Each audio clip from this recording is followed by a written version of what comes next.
기독교인 중에서 그 신앙을 가지고 시를 쓰는 사람 중에 한 사람이 있는데, 그 사람의 이름이 나태주라고 하는 시인입니다. 그분이 쓴 시를 보면은 자기 자신의 그 신앙이 깊이 묻어 있는 그 시를 볼 수가 있고, 그 시 가운데서 우리에게 전해주고 있는 하나님의 메시지를 들을 수가 있는데, 그분이 쓴 시 가운데 특별히 오늘 말씀과 함께 가슴에 감동이 되었던 시 하나가 있는데, 그 시가 어떤 시냐면 제목이 너를 두고라고 하는 제목인데요, 이런 시입니다. 세상에 와서 내가 하는 말 가운데 가장 고운 말을 너에게 전해주고 싶다. 세상에 와서 내가 가진 생각 중에서 가장 예쁜 생각을 너에게 주고 싶다. 세상에 와서 내가 할 수 있는 표정 중에서 가장 좋은 표정을 너에게 보여주고 싶다. 이것이 내가 너를 사랑하는 진정한 이유, 나 스스로 내 앞에서 가장 좋은 사람이 되고 싶은 소망이다. 이런 시입니다.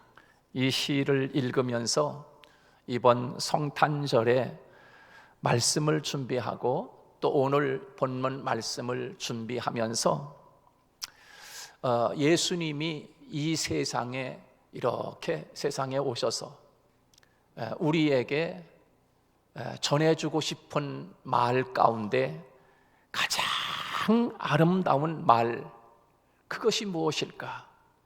세상에 와서 우리에게 꼭 들려주고 싶은 말이 있었다는 것이지요. 예수님이 하신 말씀 중에 가장 고운 말을 우리에게 들려주고 싶은 거예요. 세상에, 그래서 예수님이 이 땅에 오셨다는 것입니다. 예수님이 세상에 오신 이유를 또 한 가지 설명을 하는데, 하나님이 가지고 있는 생각 가운데 우리를 향한 가장 이쁜 생각을 알려주고 싶어서 예수님이 이 세상에 성탄하셨다는 거지요. 그리고 예수님이 이 땅에 오셔서 우리에게 가장 좋은 표정을 우리에게 보여주고 싶어서 예수님이 이 땅에 오셨다는 거예요. 독생자 하나님의 아들 예수 그리스도가 이 세상에 오신 이유는 오직 하나, 그것이 뭡니까? 내가 너를 사랑하기 때문이다. 내가 너를 사랑하기 때문이다. 그래서 예수님이 이 세상에 오셨다는 거예요. 초라한 말국 안에 그렇게 예수님이 태어나셔서 저 갈릴리라고 하는 촌마을에 거기에서 초라하게 그지없는 그런 온갖 조롱을 받고 무시를 그렇게 당하면서도 내가 내 앞에 나타난 것은 그것을 너에게 알려주기 위해서다. 가장 좋은 말, 좋은 생각, 좋은 표정, 이것을 너희에게 전해주고 싶었다라고 하는 것이지요. 이것이 예수님의 소망이라는 것입니다. 하나님이 우리에게 소망을 가지고 계신데, 그 소망을 드러난 것이 바로 독생자 예수 그리스도가 우리에게 오신 성탄의 사건이라고 우리에게 말씀하고 있는 것입니다. 예수님이 이 땅에 오신 것은 역사적으로 AD 1년에 이 땅에 오셨습니다. 그래서 BC와 AD를 가늠하는 그 분기점이 바로 예수님이지 않습니까? 예수님이 BC와 AD의 그 중간에 예수님이 오심으로 말미암아 AD 새로운 세상이 열리게 된 것이에요. 그리고 마태복음이라고 하는 우리가 읽은 이 마태복음은 AD 80년에 말씀이 기록된 것입니다. 그러니까 예수님이 오시고 난 이후에 80년 뒤에 마태복음이 기록이 된 거예요. 그 이야기를 들은 사람들이 많이 궁금했을 것입니다. 아니, 그렇게 귀하신 거룩하신 그 예수님이 하늘 보좌를 버리시고 어찌하여 천한 몸을 입으시고 이 세상에 오셨다는 것인가? 이해가 되질 않는 것입니다. 많은 사람들이 예수님이 성탄하신 것을 들었고 또 예수님이 오셔서 이 땅에서 그 모진 고난을 당하시면서 복음을 전하시고 구원하시고 귀신을 쫓아내시고 병든 자를 고치시고 여러 많은 일들을 하셨지만 그렇게 죽도록 소와 같이 일만 하시다가 그리고 마지막에는 십자가에서 처절하게 그렇게 죽기 위해서 아니 그 높은 영광스러운 보좌를 버리시고 이 땅에 오신 예수 그리스도에 대해서 많은 사람들이 이해를 못하는 거예요. 궁금해하는 거예요. 그것을 깨달았던 마태가 예수님이 오신 이후 80년이 지난 후에 마태라고 하는 제자가 말씀을 기록하기 시작한 것입니다. 무엇을?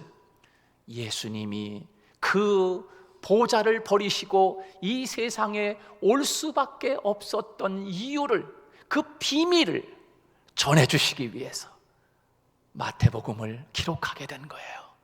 사랑하는 여러분, 짤막한 시간이지만 이 시간 우리가 하나님의 말씀을 들으면서 마태라고 하는 사람이 예수님이 그 높은 하늘 보좌를 버리시고 이 세상에 오실 수밖에 없는 이유를, 그 궁금증을, 그 비밀을 전하기 위해서 붓을 들었구나. 그래서 마태복음을 기록하게 된 비결이 바로 거기에 있는 것이에요. 예수님이 올 수밖에 없는 이유를 우리에게 설명하시기 위해서, 가르쳐 주시기 위해서 마태가 오늘 본문 말씀을 기록하게 된 것입니다. 사랑하는 여러분, 그렇습니다. 그런데 그 비밀을 알았던 그 마태가 이제 예수님이 이 세상에 올 수밖에 없는 그 비밀을 깨닫던 마태가 그 비밀을 이해하게 주고 있는데 그것이 오늘 본문 18절 말씀에서 이렇게 이야기하고 있습니다. 우리 한번 같이 18절 말씀 같이 한번 읽어볼까요? 시작. 예수 그리스도의 나심은 이러하니라. 그의 어머니 마리아가 요셉과 약혼하고 동거하기 전에 성령으로 잉태된 것이 나타났더니. 자, 여기에서 예수 그리스도의 나심은 이러하니라. 여러분, 무슨 뜻입니까? 너희들이 궁금해하는 예수 그리스도가 이 땅에 오신 이유를 하나님이 나에게 알려주었는데 그것을 내가 너희에게 말하겠다. 예수님이 이 땅에 오셨는데 왜 오셨는지 그 비밀을 내가 너희들에게 말해주겠다 라고 지금 마태가 이 말씀을 받아서 지금 기록하고 있는 거예요. 여러분, 마태를 통해서 하나님이 우리에게 그 비밀을 전하고 있는데 그 비밀을 오늘 여러분이 가슴속에 깊이 새기는 축복의 시간이 되기를 주님의 이름으로 축복합니다. 자, 예수 그리스도의 나심은 이러하니라. 나레이션이 아니라 예수님이 이 땅에 오신 이유를 설명하겠다라고 하는 것입니다. 그리고 21절에서 이렇게 이야기하고 있습니다. 21절 다 같이 읽습니다. 시작. 아들을 낳으리니 이름을 예수라 하라. 이는 그가 자기 백성을 그들의 죄에서 구원할 자심이니라 하니라. 그렇게 설명을 하고 있습니다. 예수님이 오신 이유를 우리에게 그 비밀을 설명하고 있어요. 그분이 오신 이유는 우리를 죄에서 구원하시기 위해서 이 세상에 오셨다는 것입니다. 그리고 예수님이 오시기 오시기까지 그 중간에는 하늘의 왕이신 그분이 우리를 구원하시기 위해서 오시는데 어떤 과정을 겪었는가, 그 과정을 이야기하고 있습니다. 19절부터 21절 말씀까지 그거 보면은 예수님이 이 땅에 우리를 구원하시기 위해서 오시는데 어떤 과정을 거쳐서 오셨는가, 그 과정 자체가 말도 되지 않습니다. 아니, 어떻게 예수님이 이런 과정으로 이 세상에 오셨는가? 이해할 수도 없고, 논리적으로나 우리의 상식으로나 의학적으로나 도대체 말이 되질 않는 거예요. 예수님이 오신 과정을 보니까 말이 안 돼. 마리아라는 여인이 요셉이라고 하는 청년과 정혼을 맺었습니다. 그리고 결혼하기로 약속을 했는데 어느 날 갑자기 마리아에게 임신된 느낌이 있는 것입니다. 요셉이 그 소식을 듣고 나서 이해가 되질 않는 거예요. 아니, 어떻게 결혼도 하지 않은 이 마리아가 아기를 갖게 되었는지 도대체 말도 안 되는 지금 소식을 지금 듣게 되는 거 아니겠습니까? 때때로 하나님이 우리에게 역사하시는 하나님의 일, 가끔씩 또 때때로 지금까지 하나님은 우리에게 역사하는 하나님의 일들을 가만히 보면 우리의 이해를 초월해서 역사할 때가 참 많습니다. 어쩌면 성경의 이야기가 그런 내용이 아니겠습니까? 우리의 상식에 맞고 우리의 이해가 되고 또 우리의 어떤 수준에 맞춰서 성경이 기록된 것이 아니라 내 상상을 초월하고 내 상식을 벗어나고 사람의 어떠한 이 지식을 초월하고 논리를 초월한 그런 말씀들이 성경의 기록이 아니겠어요? 태초에 하나님 말씀을 계시고 말씀으로 모든 세계를 창조하시고, 여러분, 이것이 우리 인간의 상식에 맞는 것입니까? 아니면 태양아 머물러라, 아니면 그 홍해바다가 갈라지는 사건, 여리고성이 무너지는 사건, 오병이어의 기적으로 5,000명을 먹이고도 남았다는 사건, 여러분, 이러한 일들이 어찌 사람의 상식에 맞는 것입니까? 성경의 모든 기록은 인간의 상상을 초월하고 상식을 초월하여 기록된 모든 말씀, 이것을 믿으라는 것입니다. 그런데 사람이 할 수 없고 하나님이 하신 일이기 때문에 가능한 줄로 믿으시기 바랍니다.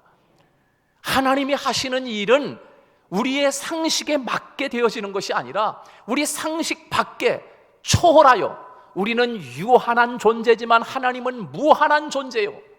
그렇기 때문에 우리의 상식을 초월하여 역사하신 하나님, 오늘 본문에서 예수님이 이 땅에 오시는 과정을 보면 인간의 상식을 초월한, 어떻게 이런 과정을 통해서 이렇게 세상에 오실 수 있었는가? 우리는 가끔 하나님이 하시는 일에 대해서 이해하지 못할 때가 있어요. 하나님이 행여나 오늘 저와 여러분의 인생의 삶 속에서 도대체 하나님, 내가 이해할 수가 없습니다. 여러분, 이런 거 아니겠습니까? 하나님, 내가 왜 이런 어려움을 겪어야 되는 겁니까? 하나님, 내 가정에 왜 이런 일이 있어야만 하는 것입니까? 라고 하는 내 상식과 내 지식과 어떤 내 생각을 도저히 아무리 생각을 해봐도 우리는 이해 못할 때가 참 많이 있어요. 그러나 하나님을 바라보며 하나님이 하실 일이 있고 하나님이 하시는 계획이 있다는 그 속에, 그 일 속에, 그 사건 속에, 그 문제 속에 하나님이 하시고자 하시는 하나님의 일이 있고 계획이 있음을, 여러분, 오늘 예수님이 이 땅에 오시는 그 마리아를 통하여 말도 안 되는 그런 일들을, 하나님이 우리의 상식을 초월한 일들을 행하시면서 이렇게 하시는 하나님의 일들을 생각하며, 오늘 이 모든 일들이 오늘 저와 여러분의 인생의 삶 속에도 내 상식과 생각으로 아무리 생각을 해봐도 이해가 되지 않는 일들이 여러분의 인생에 문제가 있다고 하면, 그 문제 속에 하나님이 하시고자 하시는 하나님의 계획이 있음을 받아들이고 수용할 수 있는 오늘 성탄의 메시지로 들을 수 있기를 주님의 이름으로 축복합니다.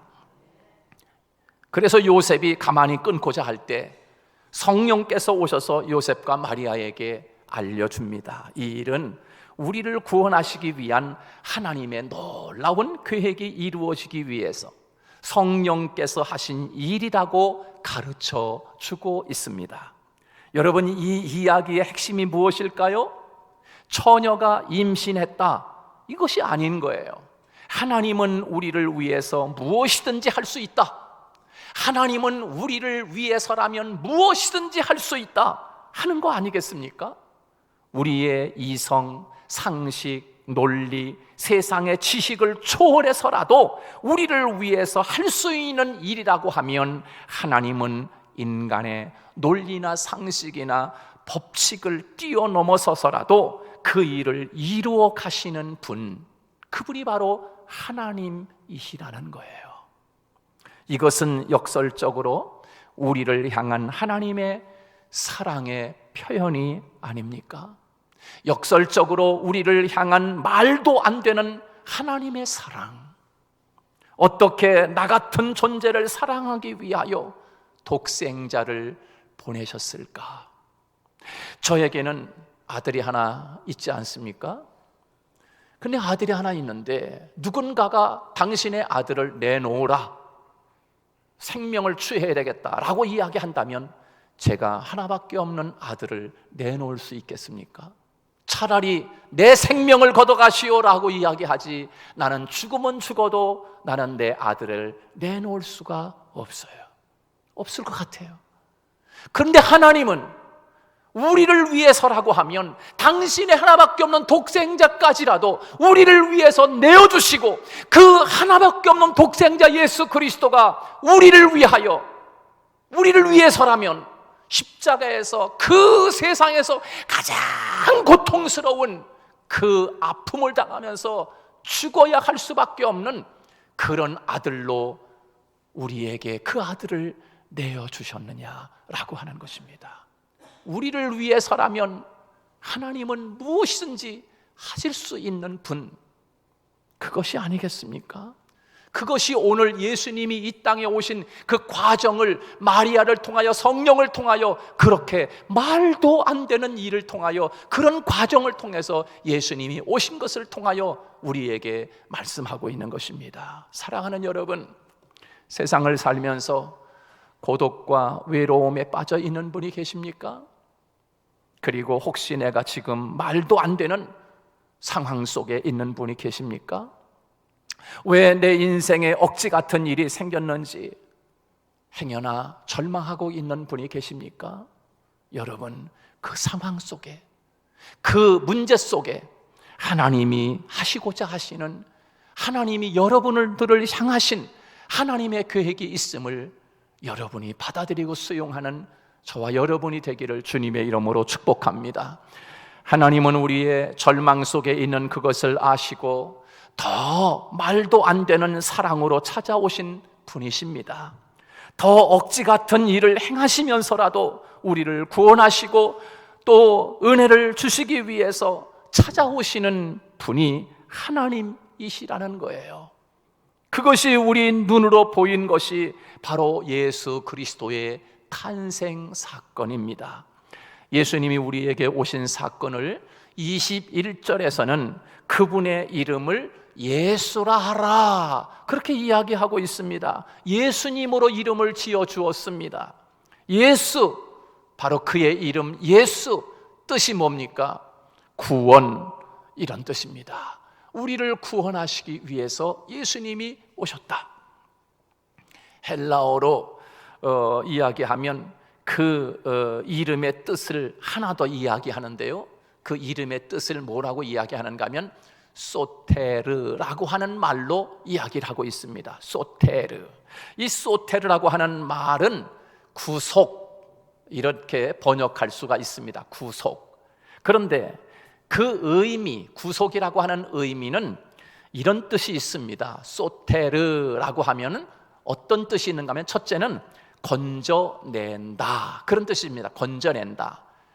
그러니까 예수님이 이 땅에 오신 이유는 우리를 건져내시기 위해서, 죄에서 건져내시기 위해서 예수님이 이 세상에 오셨다. 그러므로 그의 이름을 예수, 그의 이름을 소테르 이렇게 이야기하는 것입니다. 그의 이름을 소테르라 하라, 예수라 하라, 그렇게 말씀하고 있는 거예요. 예수님이 우리를 위해서 보내신 까닭은 바로 건져내시기 위해서 오셨다. 그리고 두 번째, 이 소테르라고 하는 말은 회복시키다, 그런 뜻을 가지고 있습니다. 회복시킨다. 어디서 회복시키는가? 우리들은 하나님의 자녀의 권세가 굉장했습니다. 여러분, 누가 하나님의 자녀를 송사하리요? 누가 하나님의 자녀를 송사하리요? 누가 하나님의 자녀를 고발하리요? 누가 하나님의 자를 함부로 하리요? 그런 말씀이 있잖아요. 그런데 그렇게 당당하고 그렇게 멋진 하나님의 자녀들의 권세가 우리에게 있는데, 그런데 언제 다 그 자녀의 권세를 다 잃어버렸느냐? 죄를 지음으로 말미암아 우리들은 하나님의 자녀의 권세를 다 잃어버리고 말았어요. 그런데 그 권세를 누가 회복시켜 주시느냐? 바로 소테르, 예수님이 이 땅에 오셔서 자녀의 권세를 회복시켜 주신 줄로 믿으시기 바랍니다. 여러분, 세상에 큰 권세를 가진 자나 세상의 어떤 큰 대기업의 회장의 아들이라면 얼마나 당당해, 얼마나 당당해. 그런데 여러분, 그 정도 수준이 아닌 거예요. 하나님이 우리에게, 하나님이 너는 나의 자녀야 라고 말씀하시는데, 하나님의 자녀로서 그 권리를 다 잊어버렸어. 하나님의 자녀의 권세의 그것을 다 잊어버렸지만, 그러나 예수님이 이 세상에 오셔서 하나님의 자녀의 권세를 다시 회복시켜 주신 줄로 믿으시기 바랍니다. 그래서 이 땅에 오신 거예요. 소테르인 거예요, 소테르. 그리고 이 소테르가 하는 말은 또 한 가지 중요한 의미가 있습니다. 어떤 의미인가 하면 소식을 전한다, 그런 뜻입니다. 소식을 전한다. 여러분, 예수님이 이 세상에 오신 것은 우리를 건져내시기 위해서, 회복시켜 주시기 위해서, 소식을 전하기 위해서. 그런데 그 소식은 이 세상에서는 한 번도 들어보지 못한 소식, 그 소식을 우리에게 전해주시기 위해서 소테르, 예수님이 이 세상에 오신 거예요.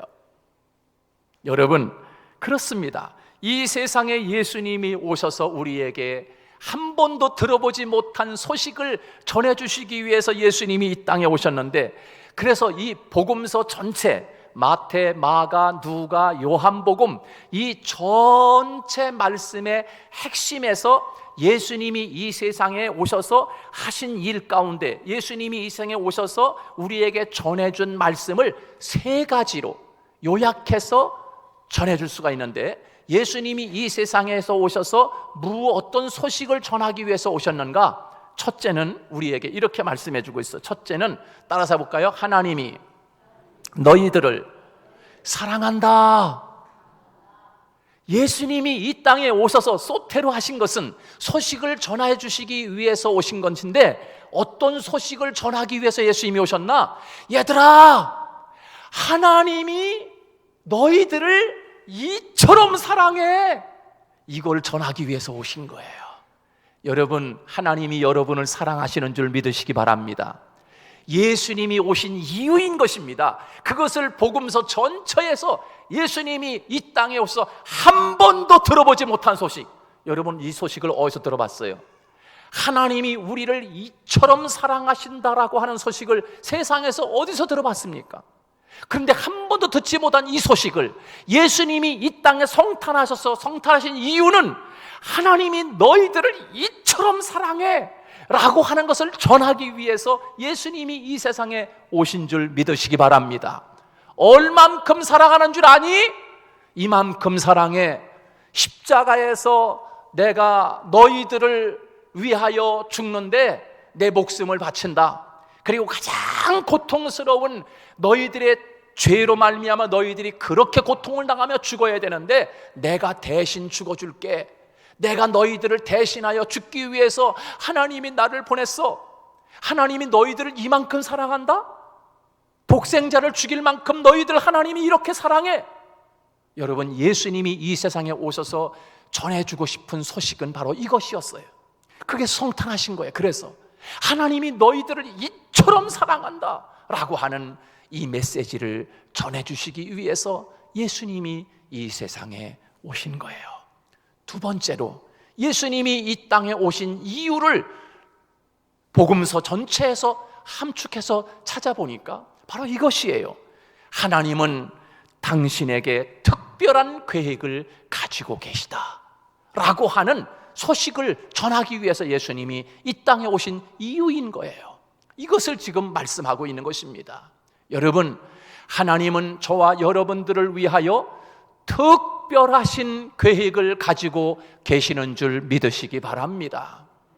요한복음 9장에 보면 그 날 때부터 앞을 보지 못하는 시각 장애자의 이야기가 나옵니다. 소경 이야기가 나오지 않습니까?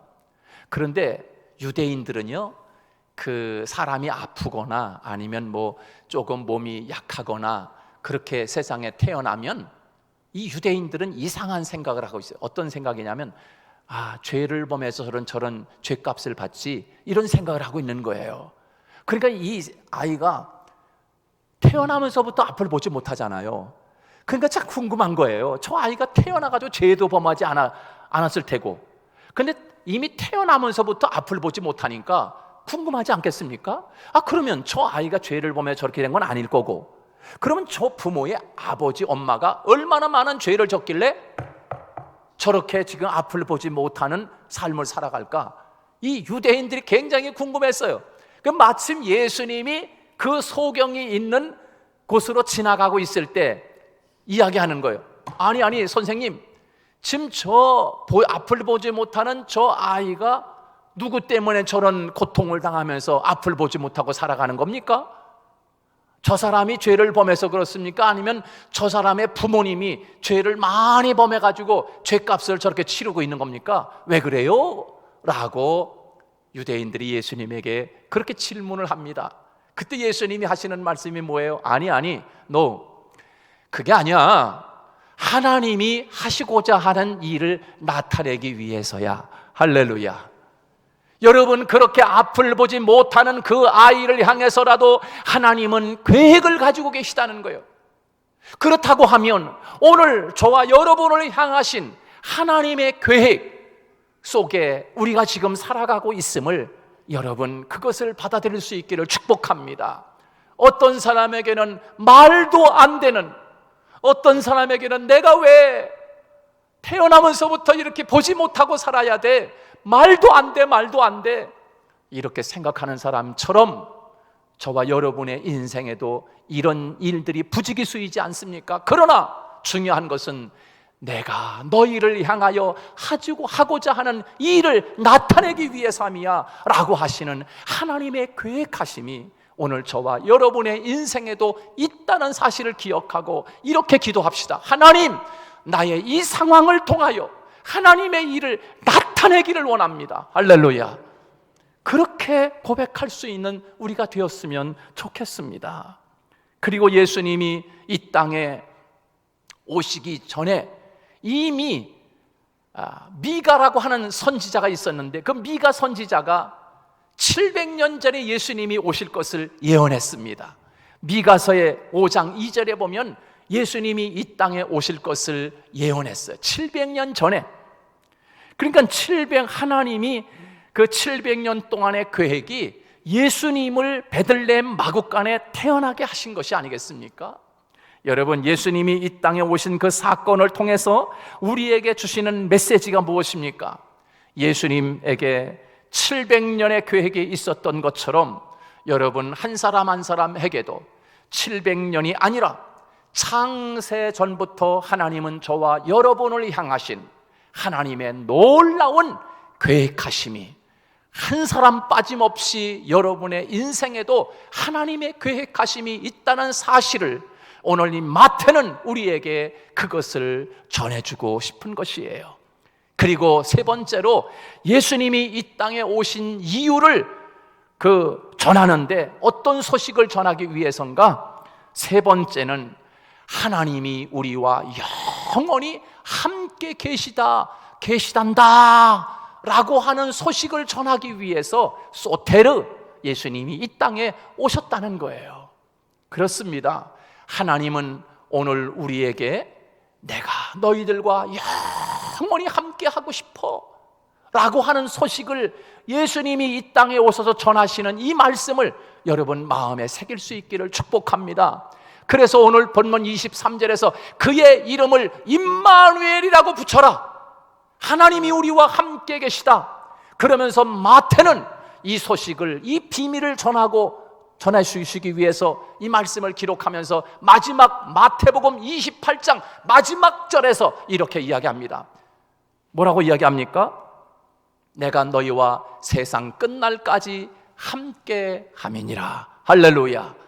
마태는 이렇게 마지막 마태복음 28장에서 우리에게 하나님이 우리와 함께 영원히 함께 하겠다라고 하는 이 소식을 예수님이 이 땅에 오셔서 우리에게 전해주고 싶은 놀라운 비밀의 소식이었습니다. 그것은 바로 하나님이 우리를 이처럼 사랑한다는 소식이고, 그리고 하나님은 우리 한 사람 한 사람에게 놀라운 계획을 가지고 계시다는 소식이고, 그리고 하나님은 우리와 영원히 함께 하겠다라고 하는 이 소식을 예수님이 이 땅에 성탄하셔서 우리에게 전해주고 싶었던 메시지였던 것입니다. 여러분, 이 성탄하신 예수님이 오늘 저와 여러분의 생활 속에 날마다 함께 하기를 주님의 이름으로 축복합니다.